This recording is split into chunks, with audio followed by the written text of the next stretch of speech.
O să rog pe colegul nostru de la tehnic să-l ajute pe al Rainaldi, care este acolo în colț, să-și pună Star Trek headphones sau ce să stea.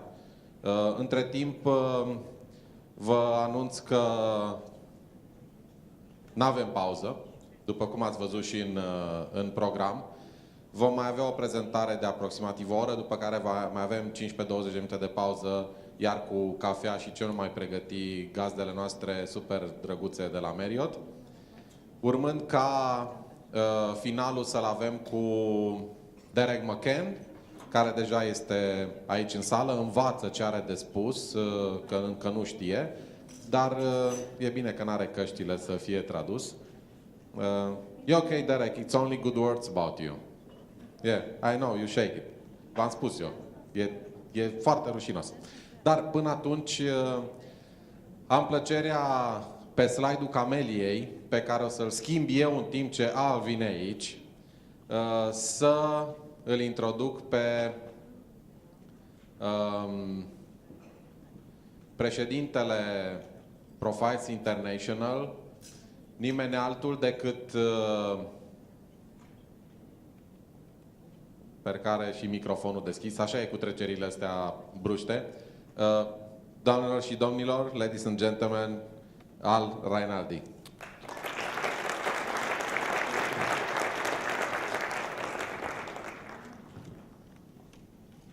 Thank you. This is my first journey to Romania. It's not a problem. What? The Romania, it's a beautiful country. You Yes, like, it is. you like to stay here. I do, but I can't. I know. I You appreciate. are married. I appreciate everyone. This is late in the day, and I had an opportunity to listen to everyone's presentations, everyone. And as I went through the process of listening, I realized that, and you can agree, disagree, isn't there a lot of redundancy and repetition in what we're hearing? And I kept thinking as I was watching the slides and listening to the dialect, I was tearing pages out because people were already involved in, what's that? Oh, thank you. This is the first thing you've given me. So I thought to myself early at lunch, I thought, well, I have some concepts that I want to share. And I think they're important because we're really talking about redefining the role of human resource people and organizations, moving them from administrative function into what is very, very important. And we're going to talk a little bit about people.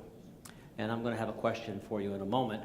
But before that, it came to me early last evening that with everything we're hearing about human resources, it's been human resources, leadership, right? We had a lot about leadership, what it takes to be a great leader. And I keep listening for cues, what it takes to be a great leader. In our organization, in Profiles International in the States, one of the things that I look for with talent is I look for things like vision. I look for things like belief. I look for things like resilience. I look for things like passion. I think passion is very important in what you're doing. As I thought about this, I thought this whole program, the time and the money that you're spending to be here, and in reality, I really can't believe the amount of energy you have. Many times at this time of the day, people are very drained, probably because of all the calories that Doru has been kind enough to provide us. We're at the burn right now. In about an hour, you'll be sleeping. So fundamentally, what I want to do is, I thought I'd find out what your mindset is. I could ask the question, why are you here? I don't want anyone to answer these questions, obviously. Some of you are here because you have to be. Is that true or not? I mean, would that be the case in some cases? Where organizations send you to a seminar, they want you to bring data back. Some of you are here because you truly want to be here. You want to grow. Some of you are here because it's 2 days off. You can take time away from work. A million reasons, a million. But the goal for everyone in Profiles organization The goal was not to be the best. When we started Profiles in 1991, our charter was that we would be the best assessment company in the world. And we were going to do that by the turn of the century, which was 2000. But quickly, we became the best. But realized being the best wasn't much because there wasn't a lot of competition. When I was in college, I was a pole vaulter. I know that's hard to believe looking at my body now, but it's true. And I was the best pole vaulter in my school. Only because all the other pole vaulters were horrible. They were no good. So I didn't have to jump very high to become the best. So the direction for the people at Profiles was, we need to be not just the best and not just good, we need to be great. And it's funny because if I ask you, do you know any great people? Great meaning not just good in one thing or great in one skill or a discipline, but just truly great. Maybe people who have mentored you at one point in your life. Maybe someone who, at this point in your life, you might think, I wouldn't be where I am today if it hadn't been for that person. So, if you'll indulge me, I would like you to just either write down, if you don't mind, just 3 names of people that you think are truly great in your life. We'll give you about a minute to do that. Or you can think about it, or you can write it down, or you can keep it in your mind. But I want you to just stick with 3. And when you got 3, when you have 3, just put your hand up and let me know that you have 3 names of people you really think are great in all aspects. Okay, we got 1 finished. 2, 3, 4, 5, 6. Come on, they're coming up now. Great. Well, if you find yourself finding it difficult to come up with a name or 2 or 3, that's not unusual. But those of you who have at least 1 or 2, how many of you wrote your own name down? Why not? Why? Why wouldn't you want to be great? And it's okay to be great and know you're great.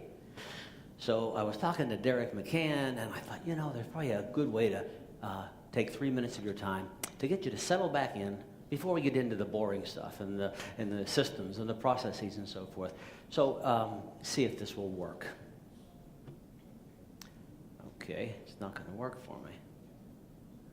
I want you to just 3 minutes. Emotional, and I think it's a Profiles international product, and I'm sorry, but something has happened that don't work. But I swear that I'll give all of you this beautiful one, and I'll sing.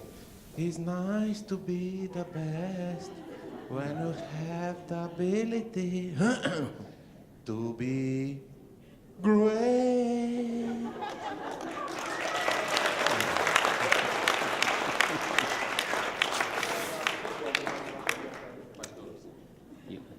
$5, 5 lei. No. Dollars, okay. Watch the words. The music makes it nice, but the words are really the most important part. It talks about belief. Did you catch the first 2?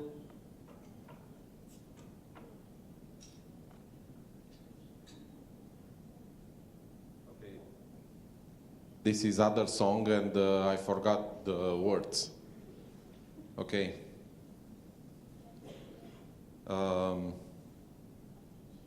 Sometimes the technology play with us, but we need to have courage and the ability to place your dream above. This means e important să fiecare să-și cânte propria muzică acum, pentru că într-adevăr chiar era o melodie foarte interesantă.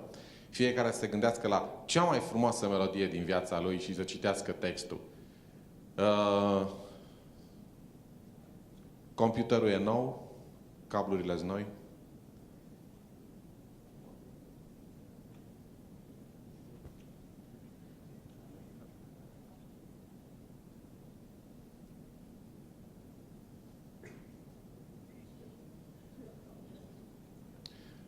Imaginea aceea e la Bâlea Lac.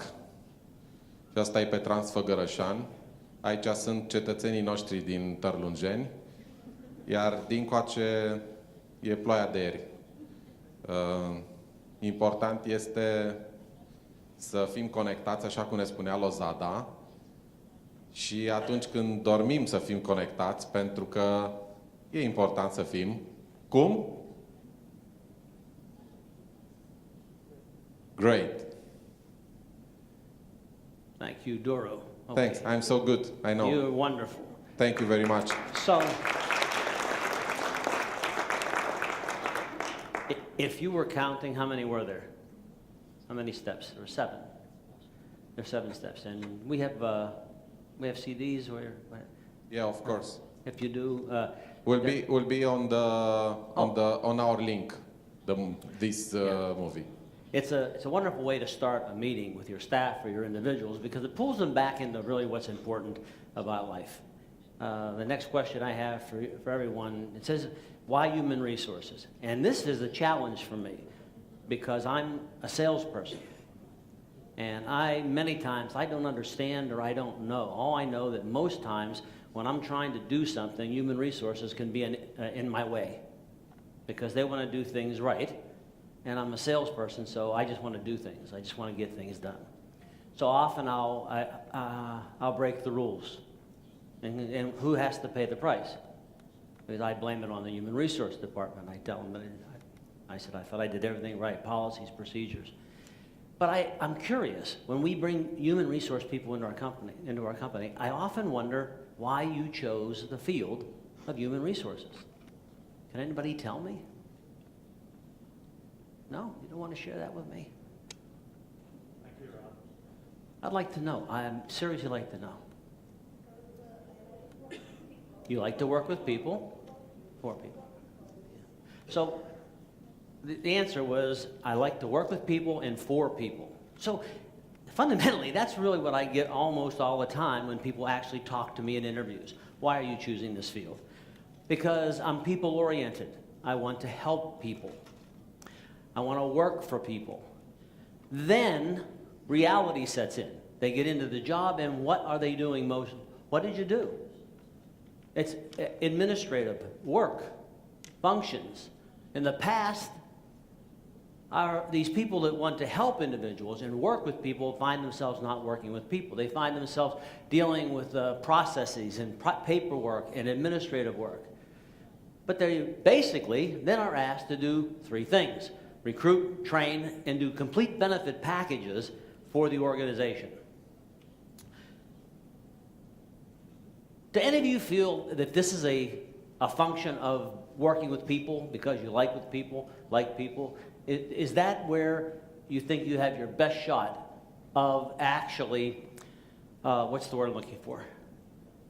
Making an impact on somebody's life in these 3 areas? Do you or don't you? Huh? Sure, there are many places. Recruiting. We had a great session about that. Then we moved into performance management. Who works in performance management? Any of you? You do? Okay. Tough job? Why is it so tough? Why? Tell me.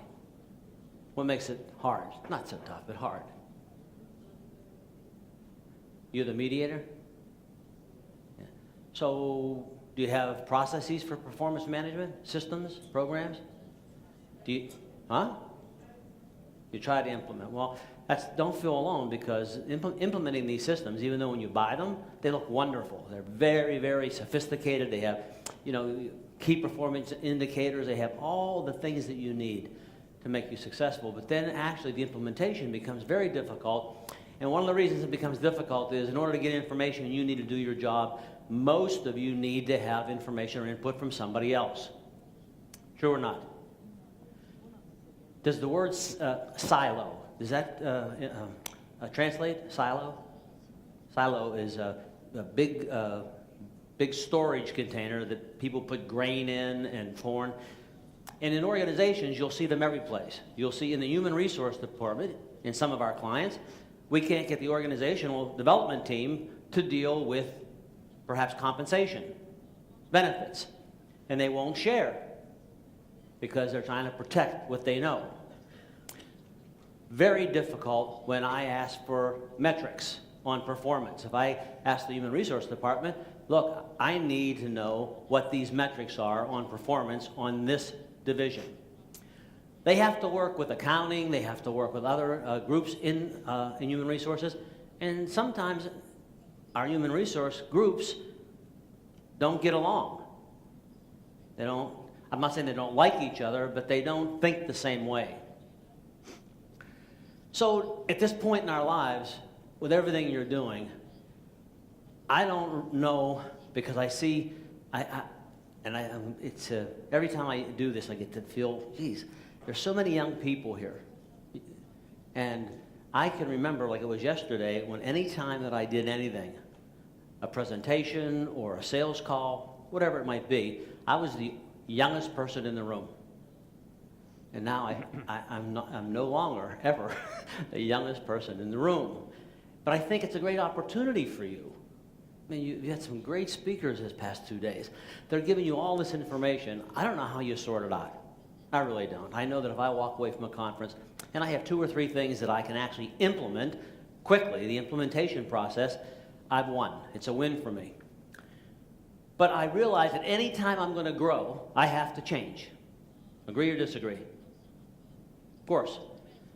Who likes change? Does anybody in this room like change? Good. That's good. A lot of people. Well, that's good, because if you don't like it, you're going to be very uncomfortable for the rest of your career. Because everything is changing, and it's changing very rapidly. Now, the growers, I had a whole page of data on the economic crunch. I don't think anybody in this room needs to hear that again. You know what that's all about, correct? Our last presenter, she talked about downsizing, letting 1,000 people go because of the economics. Second, I imagine it's the same here as we have in the United States. The shortage of skilled workers, and our workforce is aging. If I can say anything good came from the economic downturn, it was in 2008, we were scheduled to lose 28 million mid and senior managers because of retirement. They were baby boomers. They were born in 1944 or after, pardon me, in 1944. The baby boomers. They were going to go. 20% stayed. So we retained that group. Bud Haney, in his opening remark, made a statement. He said, anytime an employee, a valuable employee, leaves an organization, it's equivalent to a library burning down because of all the information that goes with them. So, do you have the same issues? I mean, are you struggling with a workforce that's aging and talent is shrinking, or is that not something you're dealing with? Most of all, when you're dealing in our circumstance, the reason we have this big issue is for tens of years, from the 30s on, we would have foreign students come to the United States and become educated. They'd go to school, engineering, doctors, lawyers, architects, teachers. The list goes on. And they would stay.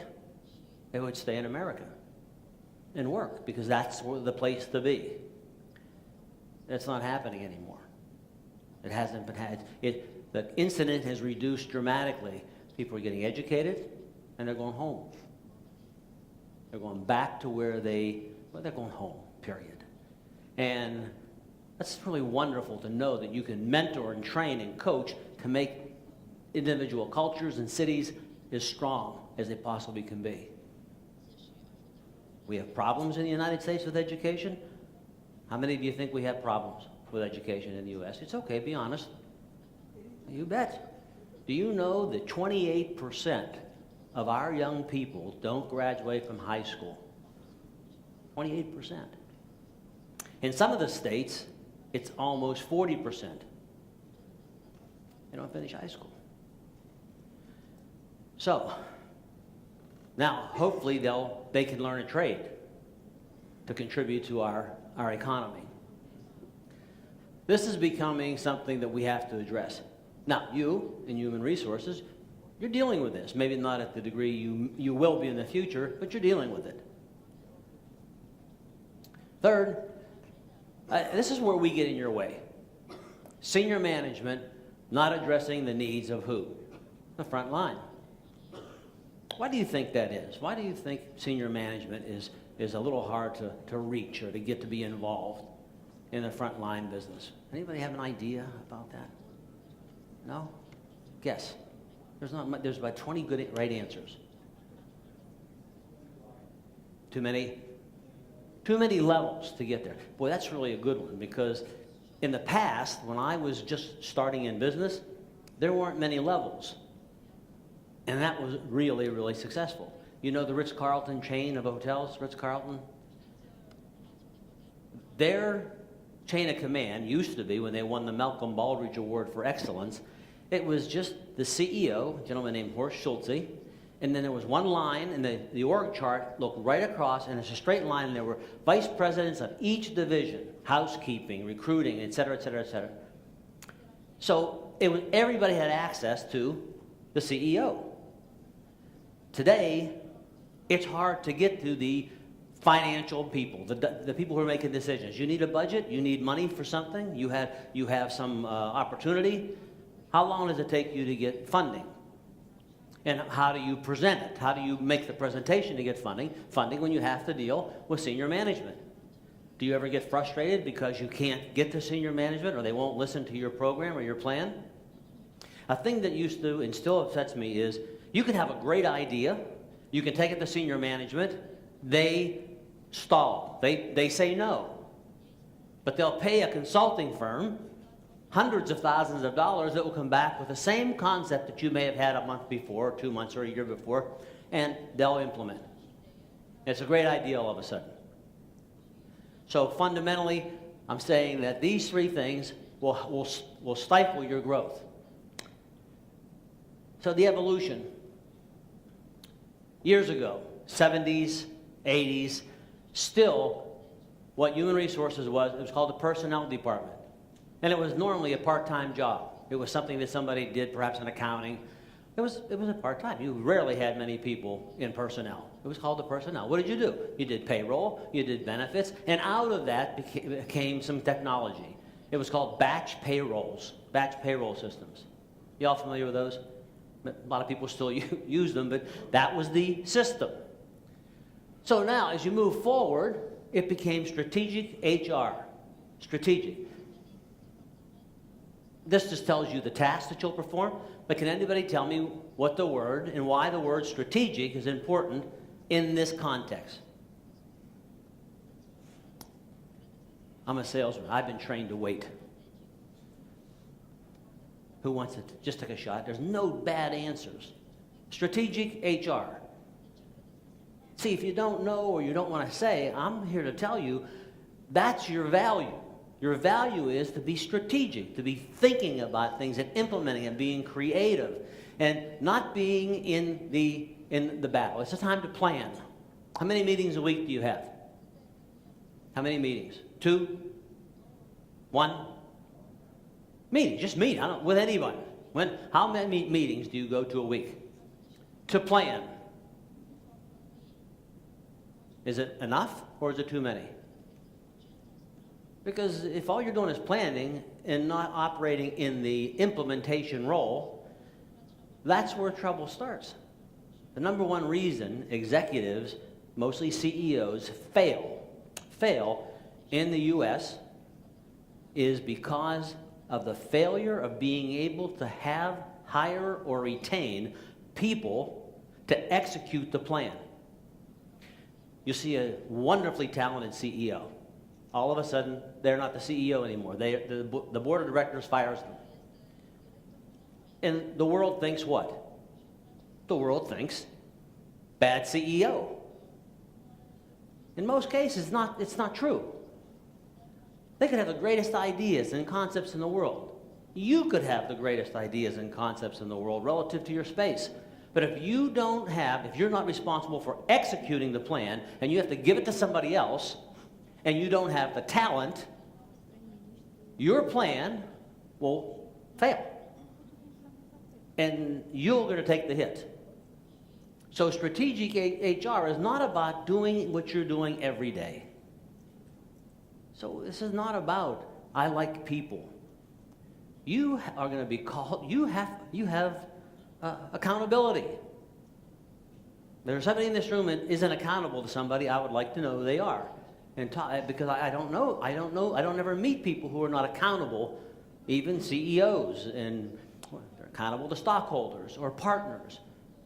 The only place you find non-accountability would be entrepreneurs. And if you're a man or a woman and you think I own my own business, I'm doing my own thing, I am accountable to no one. If you are married, you're accountable to your spouse or your partner. Because it's all about bringing money in. So if you're concentrating on recruiting and portals and statistics and software programs, you got to do it. But are you building talent? Are you building bench strength? Y'all know what bench strength is? It's in the succession planning area where I believe David Parmenter, he said that if you're not 3 deep, you might fail. And everyone asks you those questions. If someone's looking at your organization, they want to know that somebody can step into the spot where an important person is working, if that person gets hit with a bus or fails, leaves. I believe that no organization should be, we call it man-trapped. Man not meaning man, but person-trapped. That is that everyone is replaceable. Everyone. Or we can do without. So I can't do without so-and-so. If he or she quits or dies, retires, the company is gone. We had the biggest shock of our life 3 years ago, last February, when in one single day, the course of Profiles International did a 180-degree change. Just changed. You know what that incident was? Our co-founder, Jim Serbascu, died unexpectedly. So you can imagine, we have 700, 800 partners that represent us in the United States and Canada. Globally, we have a relatively large footprint, and everyone is looking at profiles. What's next? What are you going to do next? Jim Serbascu was the guy that said, we will never be man-trapped. Anyone in this company can go, and we'll still survive. All of a sudden, I'm finding that the human resource departments are the ones that are making sure that we pay attention. That we have more than one people to do the job. You can have one, and where did I see the chain? I saw a chain. The old expression, a chain's only as strong as its weakest link. But we're now intertwined. We're intertwined. Sales managers. How many of you deal with sales? How many of you actually recruit for the sales team? For sales, anybody recruit for the sales team? So if they're not making their numbers, trust me, we're going to blame it on you. You're sending me bad people. I mean, it's just no one wants to take accountability. So when you move on, you get in now to this major push, and it's called talent management. What does it mean to you, talent management? What does it mean? Anybody? Come on. I mean, it's such a broad term, isn't it? What does it mean? All right. Growing the future generation of successors. Right? Perfect. Okay, so what we're saying is, I need to manage my talent. It's not growing them. Maybe it's about retaining them. Also, in addition to. Oh, well, what a, yeah. Well, let's start with identify. Who are they? What are the measurements? How are we measuring individuals? I've seen lots of organizations that rank people as top performers who aren't top performers. They just seem to be, they happen to be liked by the people that they work for. And how do you measure what makes a salesperson or an executive good? You rank, if I have, let's take some managers. Let's take the manager of our payroll department. And I said, hey, how would you rank X so-and-so's performance? And they might say, so-and-so being maybe a salesperson. Oh, I ranked them, out of 10, I ranked them an 8. Why did you rank them so high? I'm telling you, Al, when they come home from a trip, their expense reports are done. They make sure they do all this. They're using CRM, so forth. So they rate at 8 in their world. In my world, if they're 50% of quota, they're not a top performer. So who's measuring this stuff and how important is it? So we've reached back over the past 3 years of profiles, and we've directed everything into the systems area. We're putting it back into human resources to track that so our sales managers can get the data they need to work. So now that fell into your lap. Leadership development, bench strength. We talked about that. So the talent management space, the goal, very simple goal. Attract people to your organization. I want 3 reasons why somebody would tell me why I should work for your company. Tell me. Give me 1 reason why I should work for your company.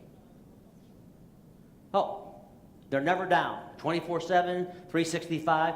They're always online. So your business must rely heavily on being up, right? Okay, good reason. Anybody else have a reason why I should work for your company?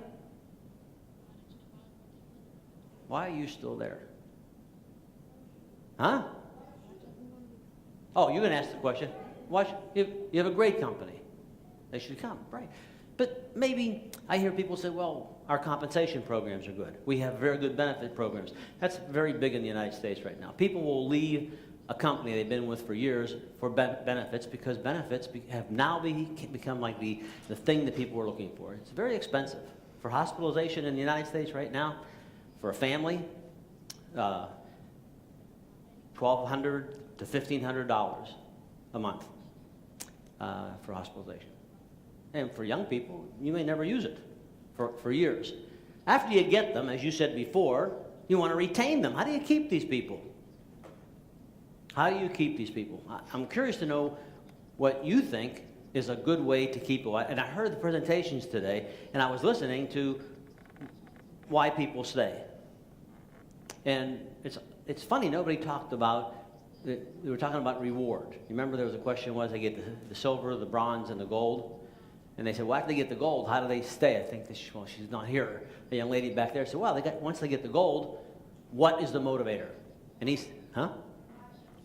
Oh, the environment. This is a great place to work because of the people.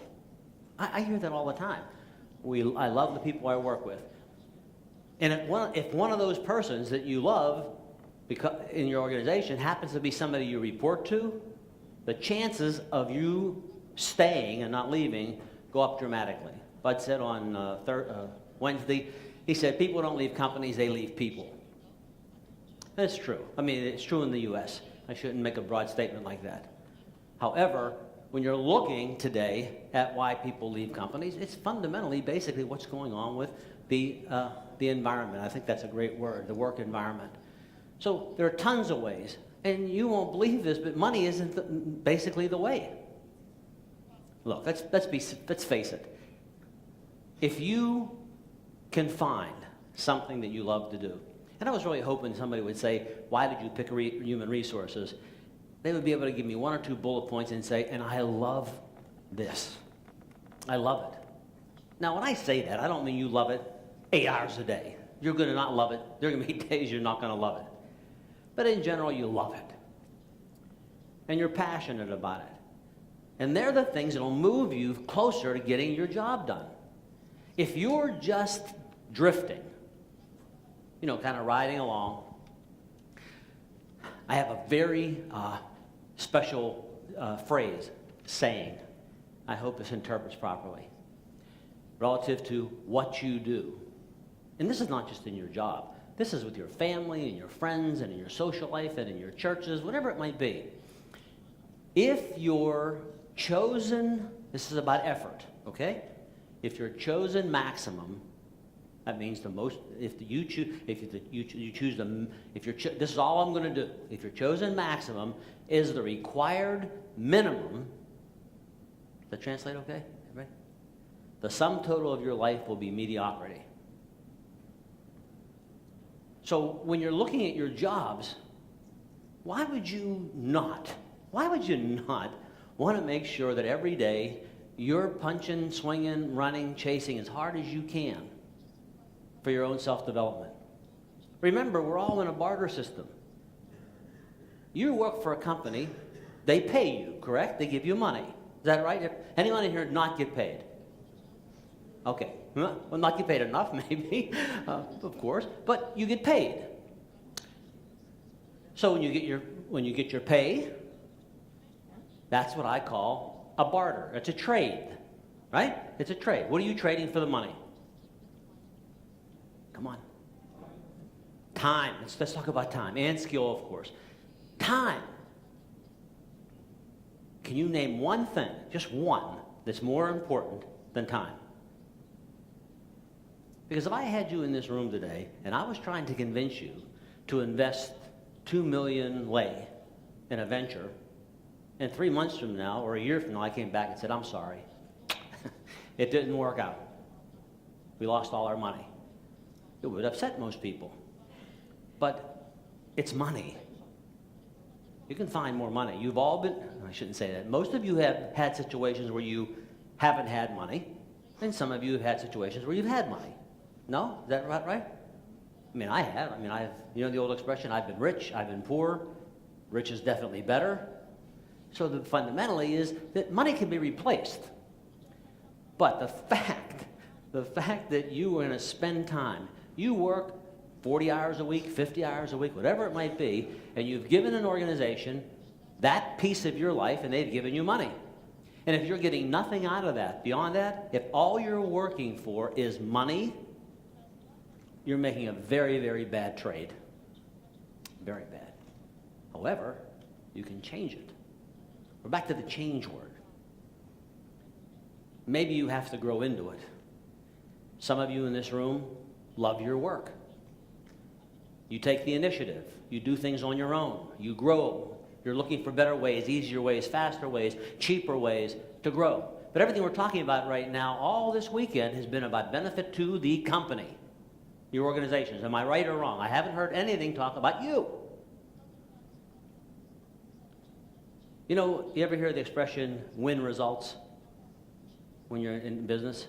Results are things that you produce for the company. Wins are things that happen for persons, for you. What are your personal wins? What do you intend to personally gain by doing something extraordinary that moves you out of your space? Very first presenter, or no, it was early in Camille's presentation.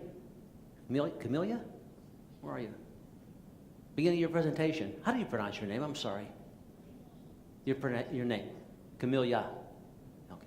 She said, she was talking a little bit about about business and about working and about trades and what it takes, but fundamentally, what boiled down to our whole issue was it's all about the company, about what the company can get. And she had mentioned there has to be something in it for you. How are you going to grow? How are you going to benefit? So if you attract the best people because you have a great environment, because you have great benefits, because, what was the other one? There was one more. Somebody, bless you.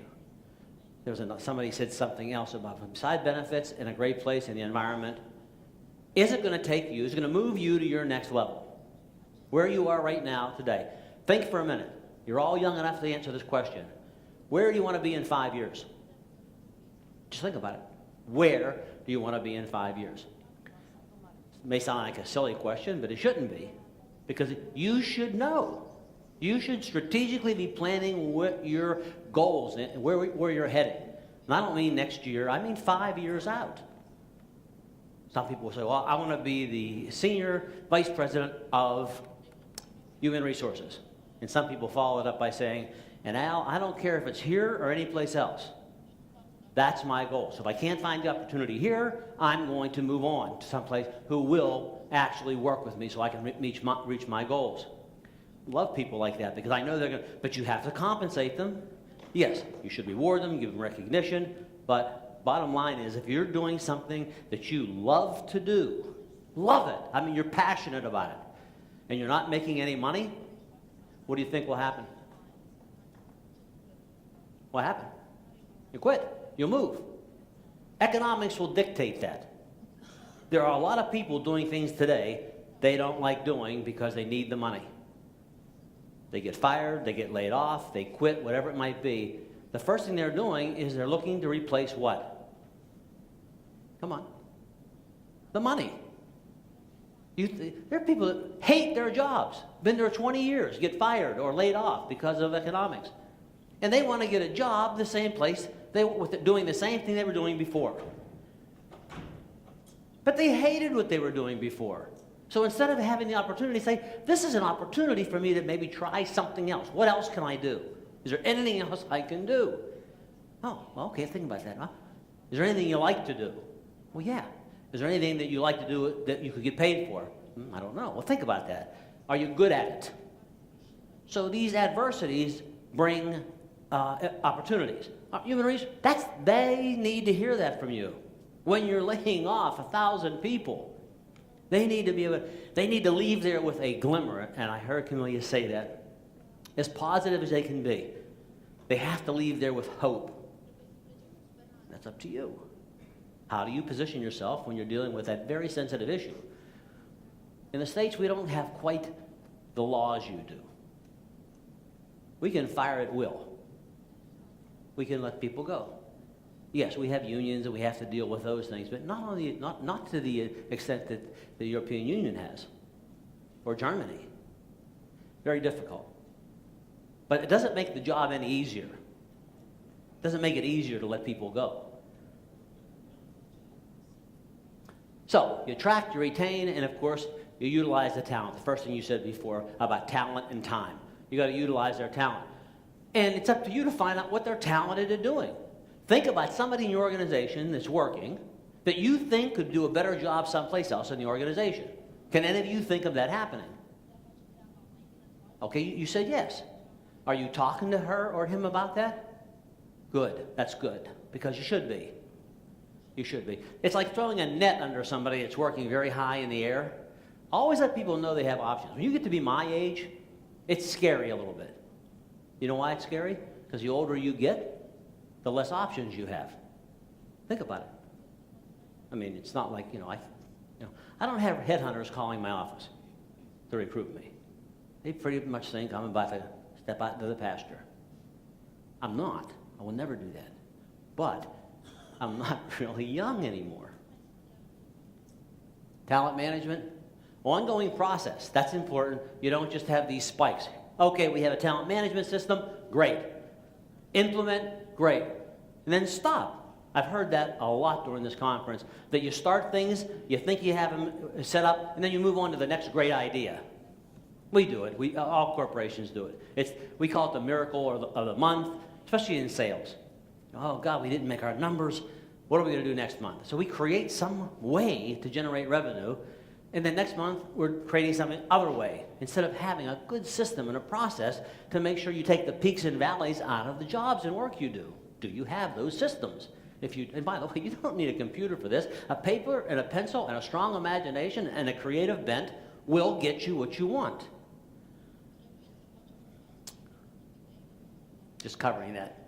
Plan who? Succession planning. People are leaving, people are coming in, and more importantly, new jobs are coming. Are you planning your talent management requirements? I don't know the percentage. I wish I did, because I've heard it a dozen times and I can't remember. But if you went back 20 years, the majority of jobs that were available then don't exist anymore? They're not. And they say in 4 or 5 years, these kids are starting college today. Some of the things they're majoring in, those jobs won't exist when they graduate from college. And it's like in the United States, they don't graduate in 4 years anymore.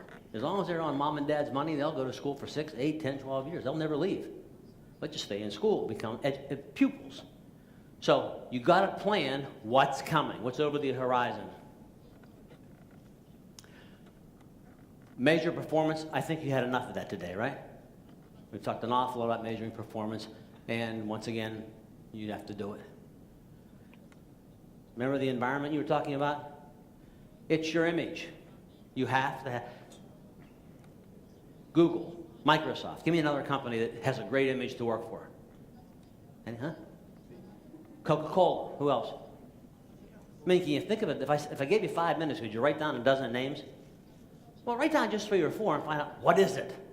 Why do they have such a great name, and why is that image attracting?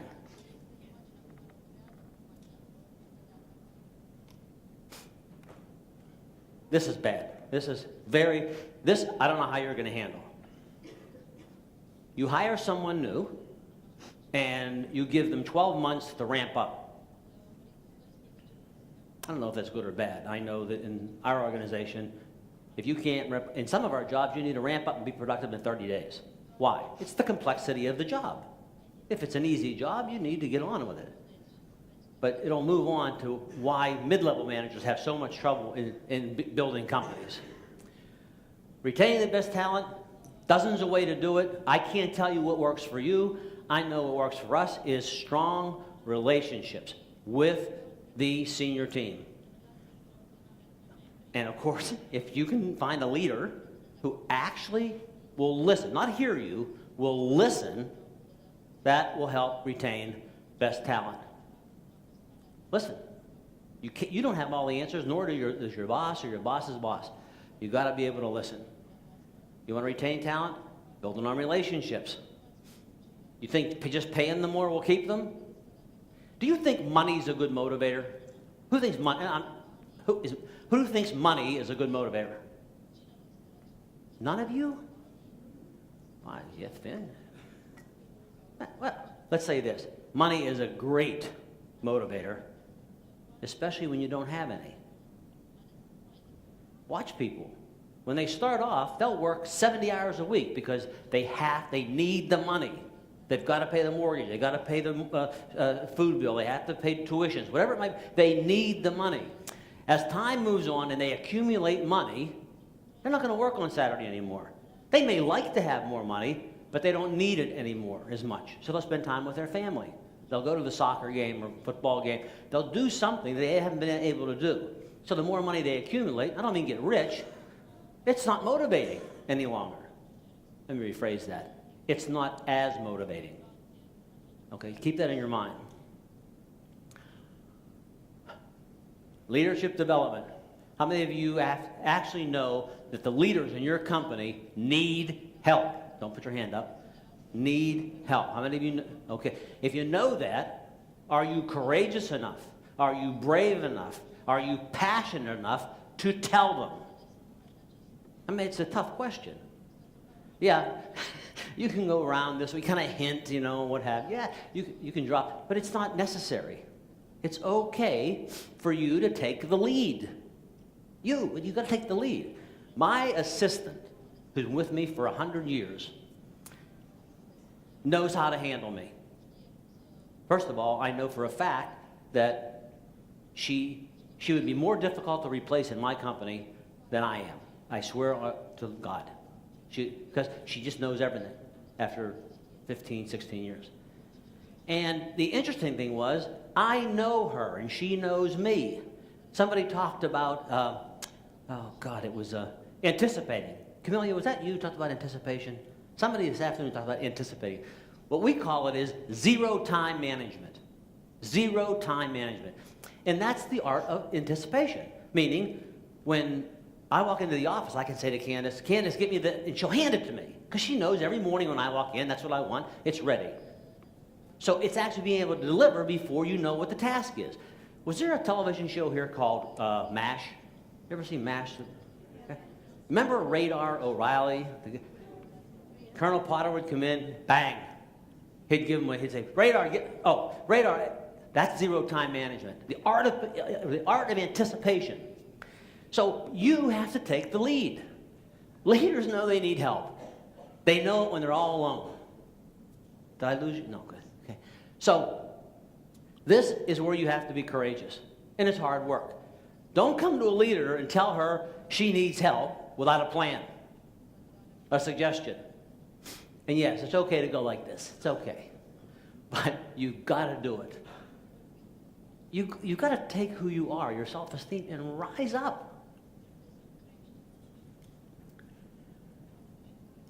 We talked about this. Make sure you have the talent in the right place. It's no good having a great goalie if you're playing, he's not playing in the goal. He's playing somewhere else in the field. Okay, number one, here you go. These are the challenges. Reducing cost, increasing productivity, and improving the bottom line. Everything companies do is going to address one of the three, or all of them. And talent management actually attacks all three of those. Okay, we know, I talked about the aging workforce, right? We already, we covered that. And we talked about the fact that we do have falling birth rates. I know in the United States, the birth rate there is 2.1 per couple, 2.1 children per couple. And we know Germany's birth rate is less than 2. Italy, my heritage, is it's low. It's like 1.2 or 1.3. If Enrico were in the room, he'd know that number. But it's lower. And they're not replacing themselves. So where is the talent going to come from? Okay.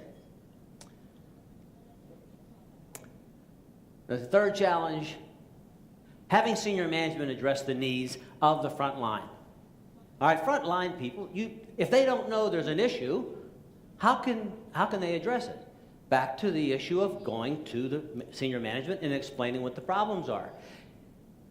Human resources has developed and evolved into the central communications system inside of organizations. And there's nothing in an organization more important than communication. Nothing. I can't think of anything.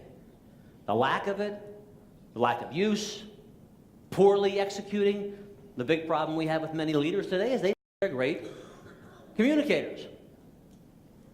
And you may think they're not. And if you don't bring that to their attention, and some of you use 360s analysis so managers can get an unbiased view of the fact, yeah, I thought I was a great communicator and the scores I'm getting tell me that I need work in this area. By the way, you're going to be the ones that have to deliver that news. So you need to be ready for that. You need to support it with facts and numbers and statistics. So this is just more data that you probably don't need, but it's just going to tell you that we have almost 60% of senior managers don't spend enough time on talent management. You're going to get these slides. I mean, when you go, Doru has these posted, so you can download these, and you'll get all of this boring statistics. And I don't know if you know this, but 91.6% of statistics are actually made up on the spot. That'll translate later. And you'll think that's very funny. All right, here we are with a problem. These are the things we've gone over. What created it? We did. We did. Maybe we didn't have the courage to step out. Maybe we were afraid. Maybe we were unsure of ourselves. If your self-image is low, you need to work on getting it up. If you're working because you're afraid to lose your job because of something you may say or do, tell you the truth, fear will get you fired. Courage will keep you there, as long as you're coming from the heart and it's sincere. So, the challenges: get the right people, maximize productivity, and retention, right? Be a role model for positive attitude and personal development. Be a role model. What does that mean? That means not just with a new face for new people, it means a role model inside your organization, to each other. To each other. You're not going to love everybody you work with, but if you pull yourself up to here, perhaps they'll move with you, and new people will see that. So I'm going to go through these. 3-step process on hiring: education, training, background, and experience. History. That's the resume they give you. Amelia, that's the iceberg. That's part of it. The interview. That's next when you're trying to hire somebody or move them to some other place. What's wrong with interviews? First of all, do people lie on VCs? Yes, they do. People don't tell the truth, leave information out. So they're not 100%. The interview is a cool deal because, quite frankly, according to SHRM, Society for Human Resource Management, they say that 63% of all hiring decisions are made up in less than 5 minutes, based on intuition. It's pretty scary.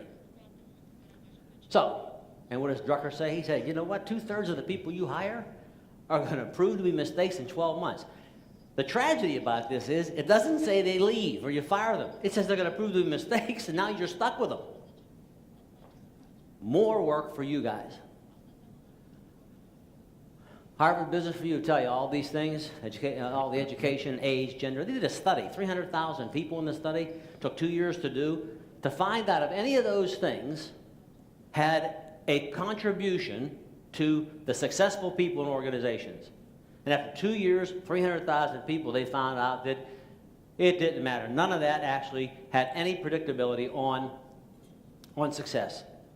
It was, is that person in a job that they belong in? Job fit. Pretty neat. If you're happy with what you're doing, if you're excited, if you can see your future, if you're strategically planning what the next moves you have are, you're in the right job.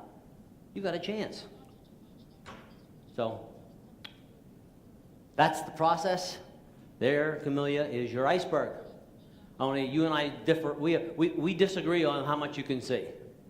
I say you can see 10%, you said 30. I say that the captain of the Titanic only saw 10. That's why he ended up in trouble. So I'm not going to go through all that because I'm out of time. Developing success patterns. Talk to Duru about this. This is a kind of a shortcut. This will take you right to how to eliminate a lot of the stuff you're dealing with. They don't fit the jobs. And I wish I had more time to spend on this. But most of you are familiar with this graph, are you not?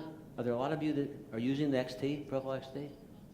It's just a neat tool to be able to tell you this is what's required in this job. And if you use this, plus interviewing, plus education, training, background, and experience, you have about a 70% better chance of hiring the right person because you're looking under the waterline. You're looking, what is it about their personality? Do they fit this job? Can they do it? Will they do it? Do they like to do it? These are good matches, questionable matches. The yellow means they don't quite match what you're looking for. That pattern was developed by assessing the top performers in that job over a period of time. So there's no guessing and nobody making this up. Use all your resources, take the lead. I like this. I find that in our company, in our clients' companies, you find happy people. Remember Enrico yesterday said, are you happy? Are you happy? And, you think, you say, yes, I'm happy. Do you greet people? What is it? Are you happy? Well, the happy people in your company, or this would help them, simply means that they're fully engaged. You had a little talk on engagement, right? They're fully engaged, meaning they're challenged, but they're winning. And senior management is acknowledging those wins for you. So you'll have a better chance of having a happy workforce. Okay, why? Everybody's waiting for somebody to do something. That's why more people aren't winning. So I'm calling on you to do what I'm here to tell you to do.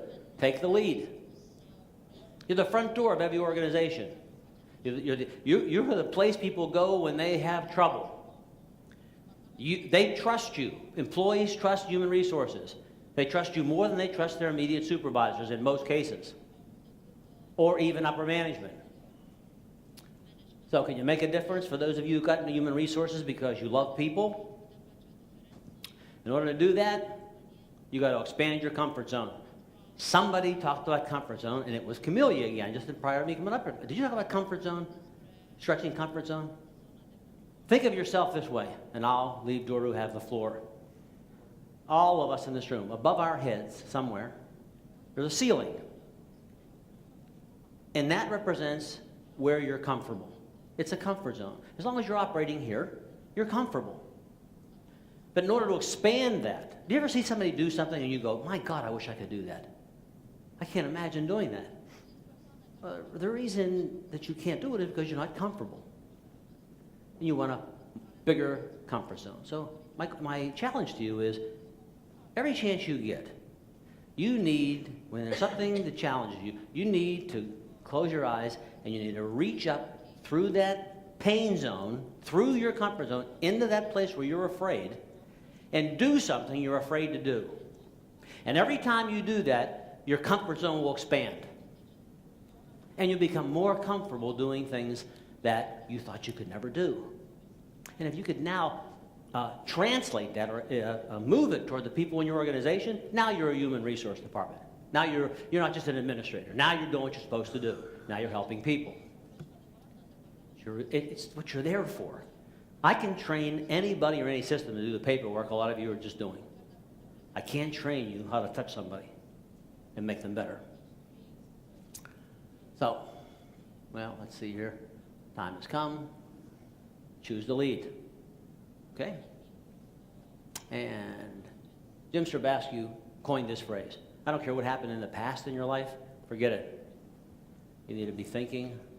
I'm not sure he coined this. He may have read it somewhere. I think I read it somewhere later, but he sure delivered it well when he said, think with your imagination, not with your memory.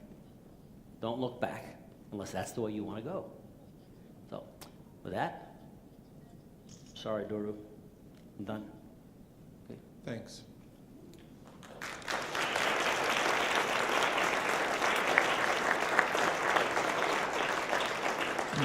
Întrebări? Stay here, please. Stay here.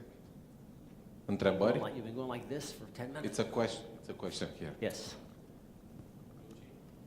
Hi, I'm Radu Petrescu, Pfizer.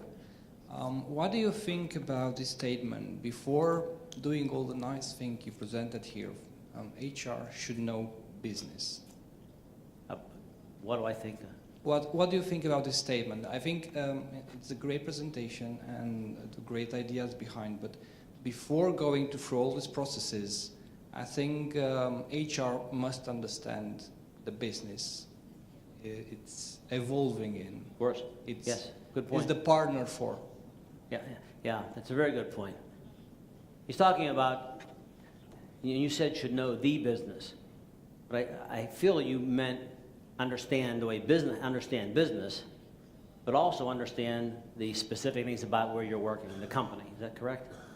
And I think your point is well taken, and I should probably make sure I cover that. You have an obligation to understand what's going on in your organization. So yes, you need to know your business. Otherwise, it's like a consultant that comes from someplace, and after they meet with you, they leave, and you say to each other, he doesn't know our business. How can he coach us? Yeah. No?